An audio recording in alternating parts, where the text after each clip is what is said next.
In a dramatic turn of events, Israeli Finance Minister Bezalel Smotrich has openly called on banks in Israel to defy the sanctions imposed by the European Union.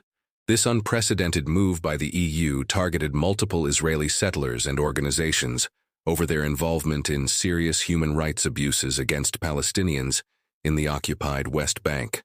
In a letter to Israeli banks, Smotrich expressed his frustration over their perceived lack of resistance to what he calls unjust sanctions.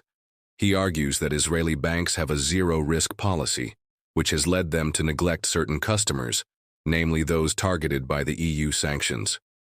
Smotrich believes that these banks have the power to challenge the sanctions in court or use their global connections to avoid complying with them. The Israeli finance minister's communication is, in fact, a call to action. He wants banks to not only continue to serve the affected settlers, but also to open new accounts for them if necessary. Smotrich is threatening to push for legislation that would make it illegal for banks to close the accounts of Israeli settlers targeted by the EU sanctions.